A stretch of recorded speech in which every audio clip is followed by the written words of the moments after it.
Hi friends, Mahabharatam ఎంతో గొప్ప ఇతిహాసం. ఈ ఇతిహాసం గురించి ప్రతి ఒక్కరూ తెలుసుకోవాలి. మరీ ముఖ్యంగా మన పిల్లలకు మహాభారతం గురించి తెలుసుకునేలా చేయాలి. ఎందుకంటే ఈనాటి పిల్లలే రేపటి పౌరులు కాబట్టి మహాభారతం గురించి తప్పక తెలుసుకోవాలి. మహాభారతం గురించి విన్నా లేక చదివిన అనంతమైన జ్ఞానంతో పాటు జీవన విధానాల గురించి కూడా మనం తెలుసుకోగలం. అసలు మహాభారతం అంటే ఏంటి, అందులో ఏముంది, మహాభారతం గురించి మనం ఏం తెలుసుకోవాలి, ఎందుకు తెలుసుకోవాలి, మహాభారతం గురించి మన పిల్లలు తెలుసుకోవడం వల్ల వారికి కలిగే ప్రయోజనాలేమిటి, మహాభారతంలోని కొన్ని కథలకు మన జీవన శైలికి గల సంబంధం ఏమిటి, అంతటి గొప్ప ఇతిహాసమైన మహాభారతాన్ని ఎవరు రచించారు, మహాభారతం గురించి అలాగే అందులోని పాత్రల గురించి వారి మధ్య జరిగిన అనేక సంఘటనల గురించి పూర్తిగా తెలుసుకునే ప్రయత్నం చేద్దాం. మహాభారతం ఎవరితో మొదలైంది, ఎవరితో ముగిసింది, ఇలాంటి అనేక విషయాల గురించి కూడా తెలుసుకుందాం. మహాభారతం ఎంతో గొప్ప ఇతిహాసం. వేదవ్యాసునికి ద్వాపర యుగంలో జరిగిన మహాభారతం అంతా తన ఆలోచనల్లో కనిపిస్తూ ఉంది. కాని అంత వేగంగా వ్రాసేవారు ఎవరున్నారా అని ఆలోచిస్తున్నప్పుడు వ్యాస మహర్షికి గణపతి స్వామి వారు గుర్తొస్తారు. వెంటనే గణపతి కోసం ప్రార్థించగా గణపతి స్వామి వ్రాయడానికి అంగీకరిస్తాడు. కాని ఒక షరతు పెడతాడు.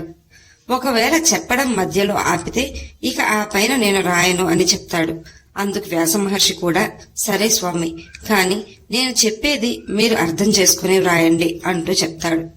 వ్యాస మహర్షి అలా ఎందుకు చెప్పాడంటే గణపతి స్వామి వారు అర్థం చేసుకుని వ్రాసేలోపు కొంత సమయం దొరుకుతుందన్న ఆలోచనతో. ఈ విధంగా వ్యాస మహర్షి చెప్పగా గణపతి రాసిందే గొప్ప మహాభారత గ్రంథం. దీనిని వ్యాస మహర్షి శిష్యులు ప్రపంచమంతా చెప్తూ వచ్చారు. హిందువులు పంచమ వేదంగా పరిగణించే హిందూ ఇతిహాసమైన మహాభారతంలో 18 పర్వాలు ఉంటాయి. 18 పర్వాలలో మొదటి పర్వం ఆది పర్వం. ఆది పర్వం నుండే మహాభారతం మొదలవుతుంది. అభిమన్యునికి ఉత్తరకు జన్మించిన కుమారుడే పరీక్షిత్. పరీక్షిత్ కుమారుడే జనమేజయుడు. అయితే తన తండ్రి ఒక పాము వల్ల మరణించాడని తెలుసుకున్న జనమేజయుడు ఎంతో బాధ, కోపంతో ఇక ఈ ప్రపంచంలోనే ఎక్కడా పాములనేవే ఉండకూడదని మహాసర్పయాగం మొదలు పెడతాడు.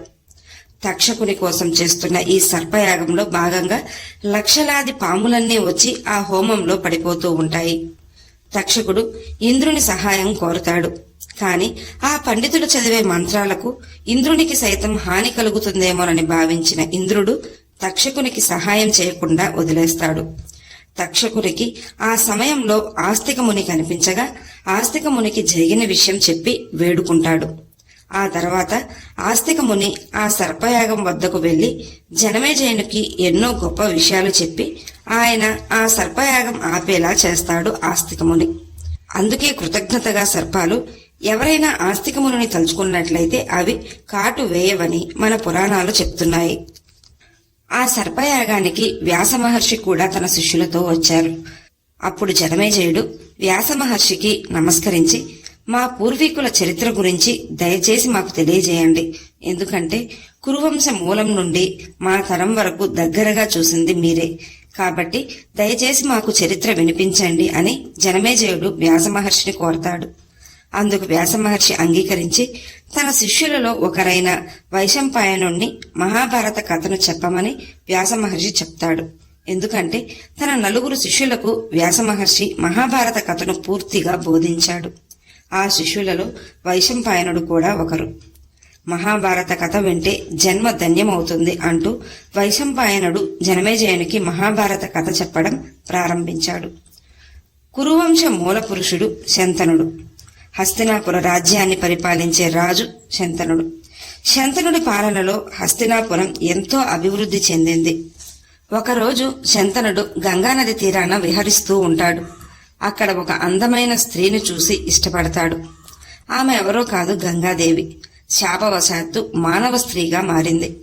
శంతనుడు ఆమె వద్దకు వెళ్లి ఆమెను వివాహం చేసుకుంటానని అడుగుతాడు.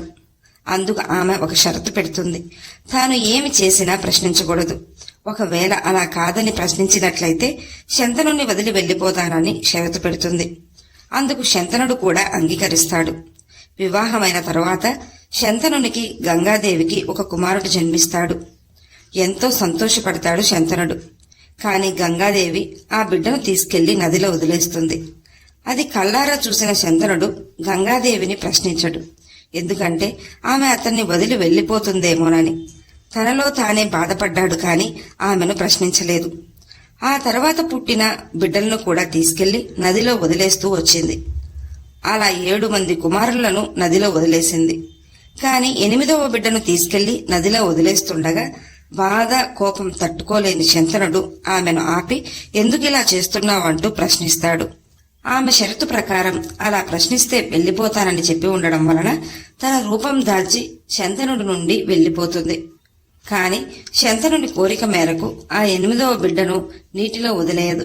అయితే కొంతకాలం తన వద్దనే పెంచి తిరిగి అప్పగిస్తానని శంతనునికి చెప్పి గంగాదేవితో పాటు ఆ బిడ్డను కూడా తీసుకెళ్తుంది. అయితే గంగాదేవి శాపవశాత్తు మానవ స్త్రీగా జన్మించింది. అలాగే ఆమె 7 మంది బిడ్డలను నీటిలో వదిలేయడానికి కూడా ఒక కారణం ఉంది. దేవతలలో కూడా అనేక జాతులు ఉన్నాయి. వారిలో వసువులు కూడా ఉన్నారు. అష్టవసువులలో చివరి వసువు ప్రభాసుడు.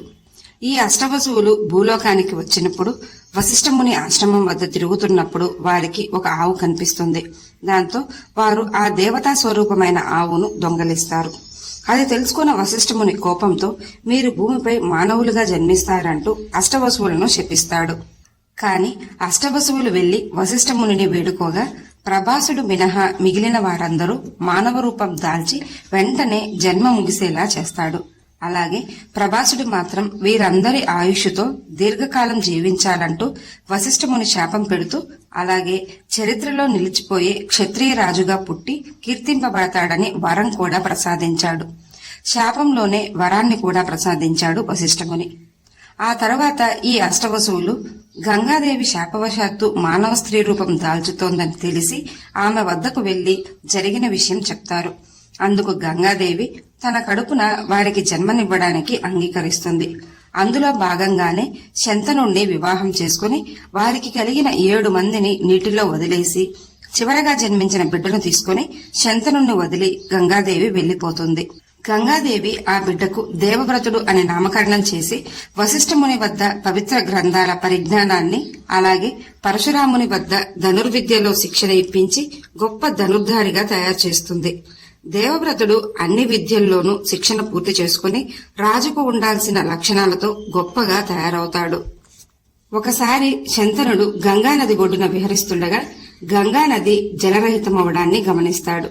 ఆశ్చర్యంతో అటుగా చూస్తున్న శంతనుడికి ఒక అందమైన యువకుడు తన అస్త్రాలతో నదీ ప్రవాహాన్ని కట్టడి చేయడం కనబడుతుంది. ఆ యువకుడినే చూస్తూ శంతనుడు మైమర్చిపోతాడు.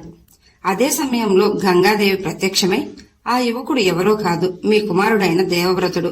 గొప్ప వీరునిగా తయారు చేసి మీ కుమారుణ్ణి మీకు అప్పగిస్తున్నానంటూ శంతనుడికి దేవవ్రతుణ్ణి అప్పగించి వెళ్లిపోతుంది గంగాదేవి. శంతనుడు దేవవ్రతుణ్ణి హస్తినాపురానికి తీసుకెళ్లి తన కుమారుణ్ణి అందరికీ పరిచయం చేసి హస్తినాపురానికి యువరాజుగా పట్టాభిషిక్తుణ్ణి చేస్తాడు. శంతనుడు తన కొడుకైన దేవవ్రతుణ్ణి చూసి ఎంతో సంతోషించాడు. సమర్థుడైన దేవవ్రతుడు రాజ్యపాలన చక్కగా చేస్తుండగా శంతనుడు ఎంతో సంతోషంగా నిశ్చింతగా జీవించసాగాడు. అలా ఒకసారి సముద్ర తీరాన విహరిస్తుండగా అక్కడ ఒక అందమైన స్త్రీ శంతనునికి కనిపిస్తుంది. సత్యవతిని చూసి ముగ్ధుడైన శంతనుడు సత్యవతిని వివాహం చేసుకోవాలనుకుంటాడు. సత్యవతి తండ్రి దాసరాజు. దాసరాజు అంటే జాలర్లందరికీ రాజు. శంతనుడు సత్యవతి తండ్రి అయిన దాసరాజుని కలిసి సత్యవతిని వివాహం చేసుకోవాలనుకుంటున్నట్లు చెప్తాడు. అందుకు దాసరాజు ఒక షరతు పెడతాడు. సత్యవతికి కలిగే సంతానంకు మాత్రమే సింహాసనంపై హక్కు కలిగేలా చేస్తానని మాటిస్తేనే ఈ వివాహం జరిపిస్తానని దాసరాజు చెప్తాడు. శంతనుడికి దేవవ్రతుడు గుర్తొచ్చి ఆ షరతుకి అంగీకరించకుండా వెళ్లిపోతాడు.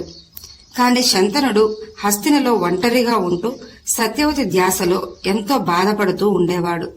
శంతనుడు బాధపడటాన్ని గమనించిన దేవవ్రతుడు అందుకు కారణమేంటని తన మంత్రులను అడుగుతాడు. వారు జరిగిన విషయం దేవవ్రతునికి చెప్తారు. వెంటనే దేవవ్రతుడు దాసరాజు వద్దకు వెళ్లి తన తండ్రి అయిన శంతనుడికి సత్యవతికి వివాహం జరిపించండి. నా తండ్రి సంతోషం కోసం నేను సింహాసనంపై ఉన్న హక్కును వదిలేస్తాను అంటూ దేవవ్రతుడు దాసరాజుకి మాటిస్తాడు. కాని దాసరాజు మరొక సందేహం వ్యక్తం చేస్తాడు.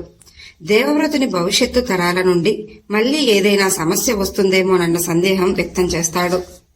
అందుకు దేవవ్రతుడు, మీకెలాంటి సందేహం వద్దు, నేను నా జీవితమంతా బ్రహ్మచర్యాన్నే పాటిస్తాను, అప్పుడు భవిష్యత్తు తరాలపై మీకెలాంటి భయము ఉండదు అని చెప్తాడు. దాసరాజు ముందు దేవవ్రతుడు ప్రతిజ్ఞ చేస్తాడు.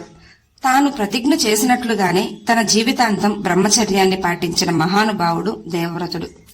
ఆనాటి నుండి దేవవ్రతుణ్ణి భీష్మునిగా పిలిచారు. భీషణ అంటే ప్రతిజ్ఞ అని అర్థం. అందుకే తన తండ్రి కోసం అంతటి గొప్ప త్యాగం చేసిన దేవవ్రతుడే భీష్ముడు. భీష్ముని పరాక్రమం మనకు మహాభారతమంతా కనిపిస్తూనే ఉంటుంది. ఆ తర్వాత శంతనుడికి సత్యవతికి వివాహం జరిపిస్తారు. కొంతకాలానికి భీష్ముడు చేసిన త్యాగం అలాగే ప్రతిజ్ఞ గురించి తెలుసుకున్న శంతనుడు ఎంతో బాధపడతాడు. తన కుమారుడు చేసిన త్యాగానికి స్వచ్ఛంద మరణం అనే వరాన్ని భీష్మునికి శంతనుడు ప్రసాదిస్తాడు. శంతనుడు మానవుడు కదా, మరి వరం ఎలా ఇచ్చాడన్న సందేహం మీలో కలగచ్చు. శంతనుడు శాపవశాత్తు దేవలోకం నుండి మానవునిగా జన్మించాడు.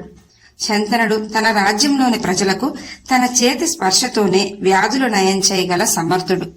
సాక్షాత్తు గంగాదేవిని వివాహమాడాడు. అలాగే అష్టవసువులకు జన్మనిచ్చిన రాజర్షి అయిన శంతనుడికి వరం ఇవ్వగల శక్తి సామర్థ్యం ఉండేవి. అలా భీష్మునికి తన తండ్రి వద్ద నుండి స్వచ్ఛంద మరణం అనే వరం ప్రసాదించబడింది. ఆ తర్వాత సత్యవతికి 2 కుమారులు జన్మించారు.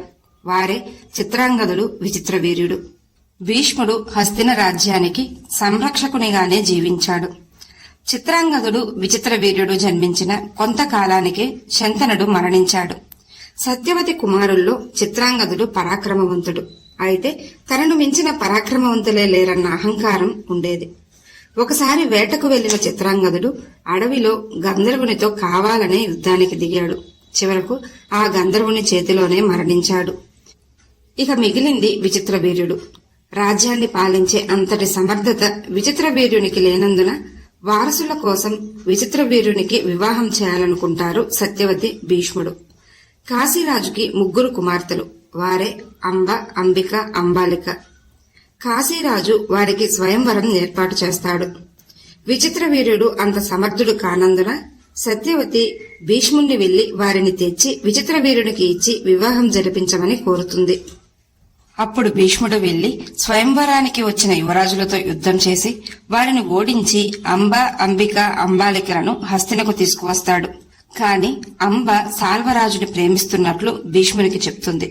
దాంతో భీష్ముడు అంబను సాల్వరాజు వద్దకు పంపించే ఏర్పాట్లు చేసి పంపుతాడు. ఇక అంబిక, అంబాలికలను విచిత్రవీర్యునికి ఇచ్చి వివాహం జరిపిస్తారు. కాని విచిత్రవీర్యుడు మితిమీరిన భోగాలతో రోగాలు తెచ్చుకొని సంతానం కలగకుండానే అనారోగ్యంతో విచిత్రవీర్యుడు మరణించాడు. వారసులు లేరని సత్యవతి ఎంతో బాధపడుతూ ఉండేది. ఒకసారి సత్యవతి భీష్ముని వద్దకు వెళ్లి సింహాసనాన్ని అధిష్ఠించమని కోరుతుంది. కాని భీష్ముడు తాను చేసిన ప్రతిజ్ఞకు కట్టుబడి జీవిస్తానని, అలాగే రాజవంశీకులకు సంరక్షకుడిగానే జీవిస్తానని చెప్పి సత్యవతి మాటను తిరస్కరిస్తాడు. తన కోడళ్లకు సంతానం లేకపోవడంతో వారసుల కోసం బాధపడుతున్న సత్యవతికి వ్యాసుడు గుర్తొస్తాడు. సత్యవతికి వివాహం జరగకముందు పరాశరునితో తనకు వ్యాసుడు జన్మించాడన్న విషయాన్ని భీష్మునితో చెప్తుంది. అలాగే వ్యాసుడు తన తల్లికి ఎప్పుడు ఏ అవసరం వచ్చినా తీరుస్తానని సత్యవతికి మాటిచ్చి ఉంటాడు. అది గుర్తు చేసుకున్న సత్యవతి వ్యాసుణ్ణి పిలిపిస్తుంది. భీష్ముడు వెళ్లి వ్యాసమహర్షిని తీసుకొస్తాడు. సత్యవతి వ్యాసునితో జరిగిన విషయం వివరించి, నీ తపోశక్తితో నా కోడళ్లైన అంబిక, అంబాలికలకు సంతానం కలిగేలా చేయమని కోరుతుంది. అందుకు వ్యాసమహర్షి ఒక వ్రతం సంవత్సర కాలం పాటు నీ కోడళ్లతో చేయించమని సూచిస్తాడు. కాని సత్యవతి అంత సమయం లేదు, ఎందుకంటే వారసులు లేరన్న విషయం బయట తెలిస్తే హస్తినకు ప్రమాదమని చెప్తుంది. తల్లి అయిన సత్యవతి మాటను వ్యాసమహర్షి కాదనలేక అంబిక, అంబాలికలను తీసుకురమ్మని చెప్తాడు. ఆలోపు వ్యాసమహర్షి తన ఎదురుగా ఒక వృత్తాకారంలో గీత గీసి అందులో అంబికను కూర్చోబెట్టమని సత్యవతికి చెప్తాడు.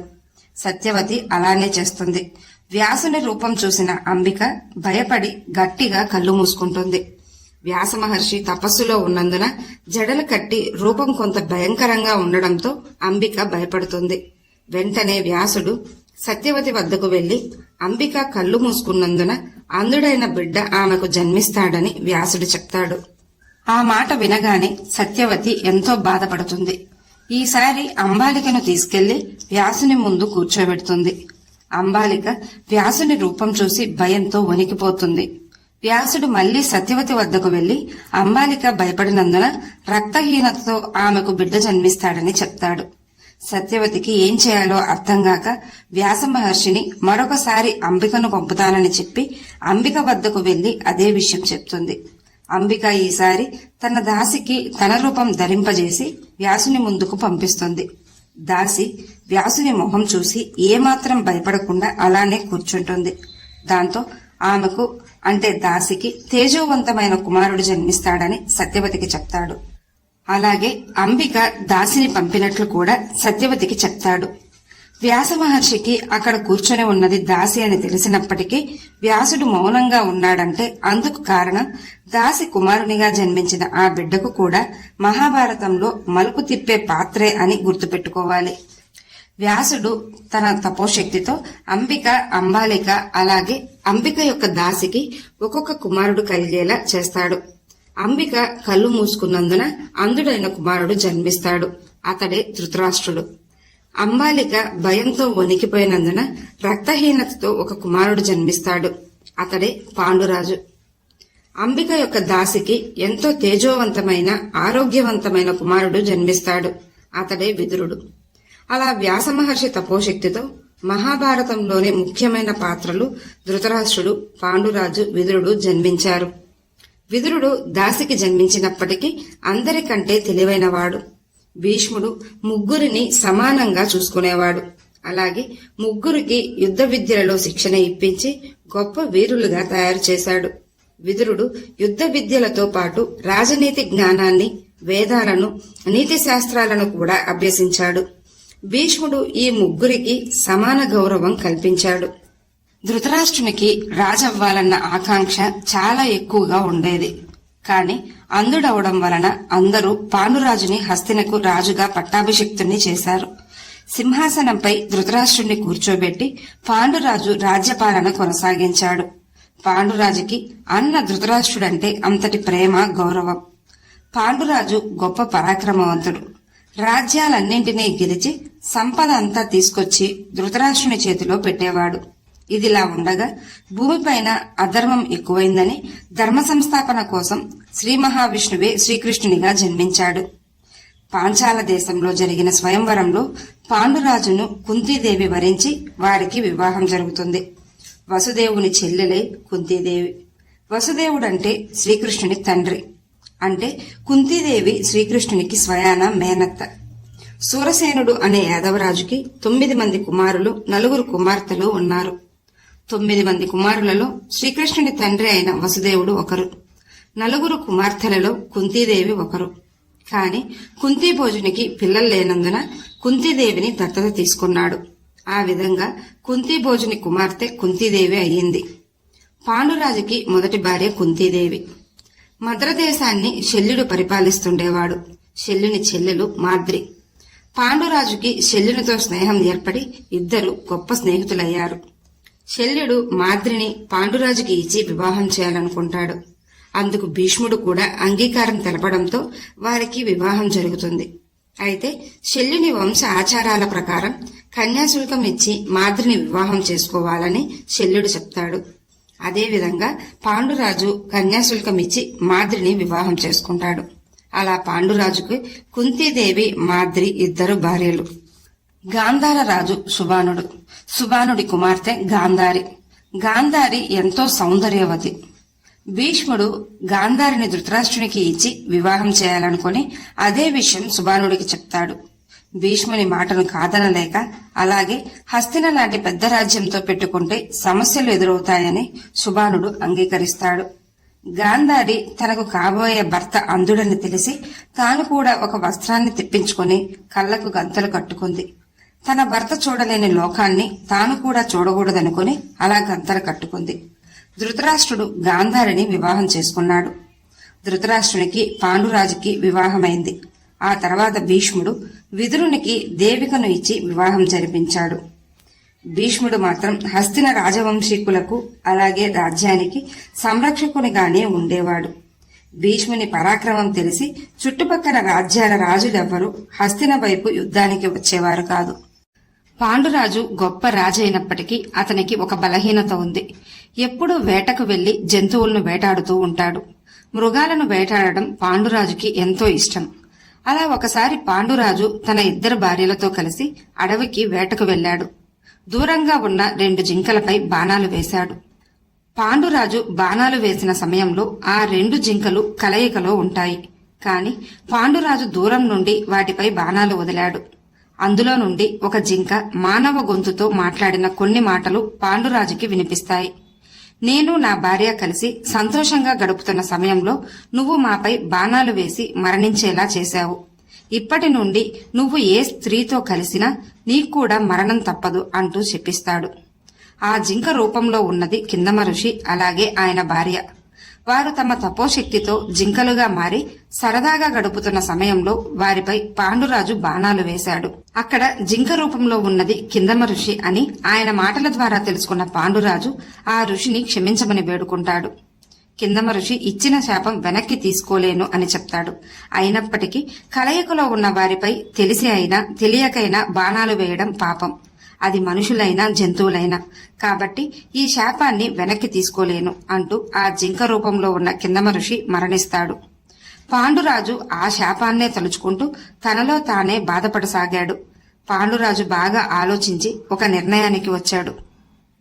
పాండురాజు తన అన్న అయిన ధృతరాష్ట్రుని వద్దకు వెళ్లి హస్తిన బాధ్యతను ధృతరాష్ట్రునికి అప్పగించి అడవులకు బయలుదేరుతాడు. ఆ సమయంలో కుంతి, మాద్రి కూడా పాండురాజుతో అడవులకు వస్తామని చెప్పగా అందుకు పాండురాజు అంగీకరించడు. తాను సన్యాసం స్వీకరించడానికి వెళ్తున్నాను కాబట్టి మీరు హస్తినలోనే ఉండమని చెప్తాడు. అందుకు ఏమాత్రం అంగీకరించని కుంతి, మాద్రి తపస్సుకై అడవులకు మేం కూడా వస్తామంటూ పాండురాజుతో బయలుదేరతారు. అలా పాండురాజు, కుంతి, మాద్రి అడవులకు బయలుదేరతారు. వారి ప్రయాణంలో ఎంతో మంది మునులను, ఋషులను కలుస్తారు. వారి నుండి అనేక విషయాలు తెలుసుకుంటారు. కాని పాండురాజుకి శక్తివంతమైన కొడుకులు కావాలన్న కోరిక ఉండేది. అయితే శాప ప్రభావం వలన తనకు సంతానం కలగరన్న బాధతో లోలోపల కృంగిపోయేవాడు. అదే విషయం ఒక ఋషి గమనించి పాండురాజు వద్దకు వెళ్లి నీకు శక్తివంతమైన కుమారులు జన్మిస్తారు అంటూ చెప్తాడు. దాంతో పాండురాజుకి సంతానంపై ఇంకా ఎక్కువ మక్కువ కలుగుతుంది. కుంతి వద్దకు వెళ్లి మనకు సంతానం కలిగే అవకాశం లేదు, కాని కుమారులు కలిగితే నేనెంతో సంతోషిస్తాను. ఈ ఆశ్రమంలో ఏదైనా ఋషి వారి యొక్క శక్తితో సంతానం కలిగేలా చేస్తే బాగుంటుంది కదా అని కుంతితో చెప్తాడు. అందుకు కుంతి తనకు దుర్వాస మహర్షి ఇచ్చిన మంత్రం గురించి చెబుతుంది.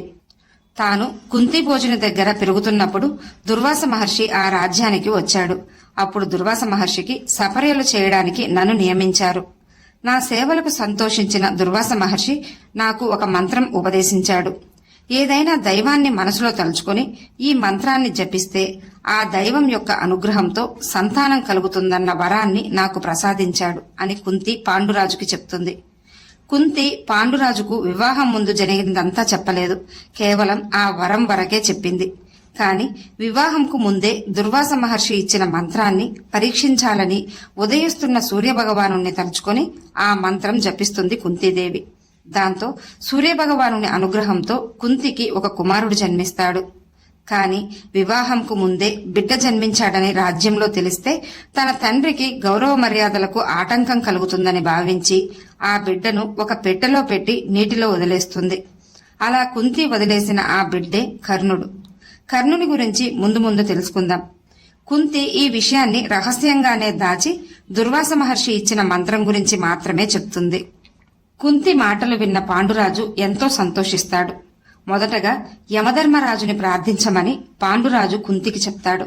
దాంతో కుంతి యమధర్మరాజుని ప్రార్థించి ఆ మంత్రం జపించగా యమధర్మరాజు అనుగ్రహంతో ఒక కుమారుడు జన్మిస్తాడు. ఆశ్రమంలో ఉన్న ఋషులు ఆ బిడ్డకు యుధిష్ఠిరుడు అని నామకరణం చేస్తారు. యుధిష్ఠిరుణ్ణే ఆ తర్వాత ధర్మరాజుగా కూడా పిలుస్తూ వచ్చారు. పాండురాజు, కుంతి, మాద్రిలు అరణ్యంలోని ఆశ్రమంలో జీవిస్తున్నప్పటికీ అక్కడ జరిగే ప్రతి విషయం హస్తినకు తెలిసేది. యుధిష్ఠిరుని జననం గురించి కూడా హస్తిన పెద్దలకు తెలిసింది. అయితే గాంధారి అప్పటికే గర్భం దాల్చి 2 సంవత్సరాలైనప్పటికీ ప్రసవం మాత్రం జరగలేదు. వ్యాస మహర్షి ఆమెకు శక్తివంతమైన 100 మంది కుమారులు జన్మిస్తారని వరమిచ్చాడు. కాని నెలలు పూర్తయినా ప్రసవం మాత్రం జరగలేదు. గాంధారి ఎంతగానో దుఃఖిస్తూ ఉండేది. అదే సమయంలో కుంతికి యుధిష్ఠిరుడు జన్మించాడని తెలిసి ఎంతో అసూయపడుతుంది. గాంధారి తన కుమారుణ్ణే హస్తినకు రాజును చేయాలనుకుంది. కాని ముందుగా యుధిష్ఠిరుడు జన్మించాడని ఎంతో బాధ అసూయతో తన కడుపును గట్టిగా కొట్టుకుంటుంది. అప్పుడు ఒక మాంసపు ముద్ద బయటకొస్తుంది. అదే సమయంలో వ్యాసుడు అక్కడికి వస్తాడు. తనకు 100 మంది కుమారులు జన్మిస్తారని ఆశీర్వదించారు. కాని మాంసపు ముద్ద బయటకు వచ్చిందేంటి అంటూ వ్యాసుణ్ణి నిలదీస్తుంది. దాంతో వ్యాసుడు గాంధారిని ఓదార్చి ఆ మాంసపు ముద్దను తీసి 100 భాగాలుగా చేసి 100 నేతి కుండలలో భద్రపరుస్తాడు. కాని గాంధారి తనకు 100 మంది కుమారులతో పాటు ఒక కుమార్తె కూడా కావాలని వ్యాసుణ్ణి కోరుతుంది. అప్పుడు వ్యాస మహర్షి ఒక కుండలోని మాంసపు ముద్దను 2 భాగాలు చేసి భద్రపరుస్తాడు. అలా వ్యాస మహర్షి ఆ మాంసపు ముద్దను 101 భాగాలు చేసి భద్రపరుస్తాడు. గాంధారికి 100 మంది కుమారులు ఒక కుమార్తె జన్మిస్తారు. వారిలో పెద్ద కుమారుడు దుర్యోధనుడు, రెండవ కుమారుడు దుశ్శాసనుడు, ఇక చివరగా జన్మించింది ఒక కుమార్తె. ఆమె పేరే దుస్సల. 100 మంది సోదరులకు ఒక్కగానొక్క చెల్లెలు. గాంధారికి దుర్యోధనుడు జన్మించే సమయానికి కుంతికి వాయుదేవుని అనుగ్రహంతో భీముడు జన్మించాడు. భీముడు దుర్యోధనుడు ఒకే నక్షత్ర కాలంలో జన్మించారు. ఆ తర్వాత పాండురాజు అత్యంత శక్తివంతమైన కుమారుడు కావాలని తపస్సు చేస్తాడు. అదే సమయంలో కుంతి కూడా ఇంద్రుని అనుగ్రహంతో ఒక బిడ్డకు జన్మనిస్తుంది. అతడే అర్జునుడు. అత్యంత శక్తివంతునిగా మనం మహాభారతమంతా చూడొచ్చు. కుంతికి యుధిష్ఠిరుడు, భీముడు, అర్జునుడు జన్మించాక పాండురాజు మరొక దేవతానుగ్రహంతో సంతానం పొందడానికి ఆసక్తి చూపినా కుంతి మాత్రం అంగీకరించదు. మాద్రి తనకు పిల్లలు లేరని బాధపడుతుండడం చూసి కుంతి ఆ మంత్రాన్ని మాద్రికి కూడా పంచుతుంది. దాంతో మాద్రి అశ్విని దేవతలను ప్రార్థించగా వారి అనుగ్రహంతో మాద్రికి కవలలు జన్మిస్తారు. వారే నకుల సహదేవులు. ఈ విధంగా పాండురాజుకి 5 మంది కుమారులు జన్మించారు. వారే పంచపాండవులు. ధృతరాష్ట్రునికి జన్మించిన 100 మంది కుమారులే కౌరవులుగా చెప్పబడ్డారు. కౌరవులు పాండవుల యొక్క జననం ఈ విధంగా జరిగింది. గాంధారి గర్భం దాల్చిన సమయంలో ధృతరాష్ట్రునికి సేవలు చేయడానికై ఒక దాసిని నియమిస్తారు. గాంధారి నెలలు నిండిన ప్రసవం జరగనందున గాంధారి యొక్క దాసి అయిన సుగదతో ధృతరాష్ట్రుడు ఒక కుమారునికి జన్మనివ్వాలనుకుంటాడు. అలా వారికి జన్మించిన కుమారుడే యుయుత్సుడు. దుర్యోధనుడు, భీముడు జన్మించిన సమయంలోనే యుయుత్సుడు కూడా జన్మించాడు. ధృతరాష్ట్రునికి 100 మంది కుమారులతో పాటు యుయుత్సుడు కూడా జన్మించాడు.